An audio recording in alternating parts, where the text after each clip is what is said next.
Seoul का royal international high school, जहां पढ़ाई के साथ चर्चे होते हैं स्टूडेंट्स की पर्सनैलिटी के। इसी स्कूल में एक नई लड़की का एडमिशन होता है, हाना किम। एक शरारती, बिंदास और मस्ती में रहने वाली लड़की जो हमेशा मुस्कुराती रहती है और स्कूल को खेल का मैदान समझती है। हाना को स्कूल के पहले ही दिन समझ आ गया था कि यहाँ का माहौल बाकी स्कूलों से अलग है। सबके बीच में एक ऐसा लड़का था जिससे सब डरते थे, जुनवू, जिसे सब डॉन जून कहते थे। उसके इर्द गिर्द हमेशा साइलेंस रहती थी, कोई उसकी आंखों में आंखें डालने की हिम्मत नहीं करता। कहा जाता था कि उसका बैकग्राउंड डेंजरस है और उसने स्कूल के कई बदमाशों को उनकी जगह दिखा दी थी। लेकिन हाना अलग थी।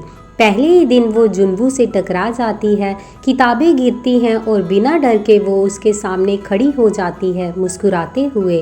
ओह, तुम्हारे चेहरे पर डर क्यों नहीं है? जुनवू की निगाहें सवाल करती हैं और हाना बस कंधे उचकाकर मुस्कुरा देती है। तुम्हें देखकर हंसी आती है, डर नहीं।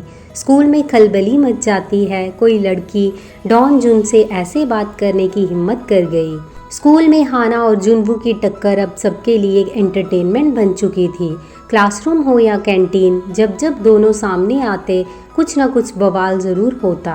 हाना को जुनवू को चिढ़ाना जैसे पसंद आ गया था। वो जानती थी कि वो स्कूल का सबसे खतरनाक लड़का है, लेकिन शायद उसे इस बात में मज़ा आ रहा था कि वो इकलौती थी जो उसे परेशान कर सकती थी और बच भी जाती थी। एक दिन स्कूल की असेंबली में जब सभी शांत खड़े थे, तभी हाना ने पीछे से जुनवू की जैकेट पर चुपके से स्टिकर चिपका दिया, क्यूट डॉन। जब जुनवू को पता चला, उसने पहली बार उसे घूरा नहीं, मुस्कुरा दिया। हल्की सी मुस्कान जो किसी ने कभी उसके चेहरे पर नहीं देखी थी, लेकिन वो मुस्कान सच्ची थी या बदले की पहली सीढ़ी। उस दिन लंच के दौरान जुनवू ने हाना की सीट के नीचे वाटर बैलून रखवा दिए। जैसे ही हाना बैठी, पूरा गुब्बारा फूट गया और सबके सामने हाना भीग गई। पूरा स्कूल हंस रहा था, लेकिन हाना चुप रही और फिर उसने भी मुस्कुरा दिया। ये जंग अब मज़ेदार होने वाली है, हाना ने मन में सोचा। शाम को क्लास खत्म होते ही जुनवू को अपने लॉकर में एक नोट मिला। अभी तो शुरुआत है डांस साहब। नीचे एक छोटी सी कैंडी रखी थी। उसी रात जुनवू अकेले अपने रूम में बैठा था, उस कैंडी को घूरता हुआ, और पहली बार उसे किसी की हरकतों पर गुस्सा नहीं आया, बल्कि दिल थोड़ा हल्का सा लगा। शायद पहली बार कोई उसकी दुनिया में दाखिल हो रहा था, बिना डर के। रॉयल इंटरनेशनल हाई स्कूल के सभी स्टूडेंट्स को एक 3 दिन की स्कूल ट्रिप पर ले जाया जा रहा था। एक खूबसूरत पहाड़ी इलाके में। यहाँ झीलें थी, कैंपिंग थी और रात की बोनफायर। हाना एक्साइटेड थी, जैसे किसी एडवेंचर पर जा रही हो, लेकिन जुनवू इस ट्रिप के लिए बिल्कुल तैयार नहीं था। वो भी जा रहा था, पर सिर्फ प्रिंसिपल के कहने पर।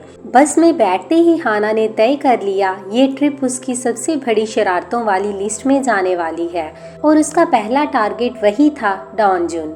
जुनवू हमेशा अकेले बैठता था, लेकिन हाना ने जाकर उसी के बगल की सीट ले ली। तुमने मेरी जगह चुराई है, जुनवू ने कहा। तुमने मेरा लंच चुराया था, हिसाब बराबर, हाना ने मुस्कुराते हुए कहा। बस चल पड़ी और कुछ घंटों बाद ट्रिप का पहला दिन शुरू हुआ। शाम को कैंप फायर हुआ, सभी स्टूडेंट्स खेल रहे थे ट्रूथ एंड डेयर। हाना को डेयर मिला और किसी ने कहा, जुनवू को एक बार गले लगाओ। पूरे कैंप में सन्नाटा छा गया, सबकी नज़रें उस पर थी। जुनवू का चेहरा सख्त था, पर उसकी आंखें गौर से हाना को देख रही थी। हाना उठी, धीरे धीरे चली और बिना हिचके जुनवू के सामने जाकर उसे हल्के से गले लगा लिया। उस पल कुछ सेकंड के लिए सब कुछ रुक गया और जुनवू के दिल की धड़कन भी। शायद पहली बार किसी ने उसे बिना डर, बिना सवाल, सिर्फ यूं ही छू लिया था। हाना पीछे हटी और बोली, अब तो दोस्त बन सकते हैं ना? जुनवू ने कुछ नहीं कहा, बस उसकी आंखों में कुछ बदला बदला सा था। उसी रात अकेले में खड़ा जुनवू आसमान की तरफ देख रहा था और पहली बार वो हंसा, एक हल्की सच्ची हंसी। उसे शायद किसी की आदत लगने लगी थी।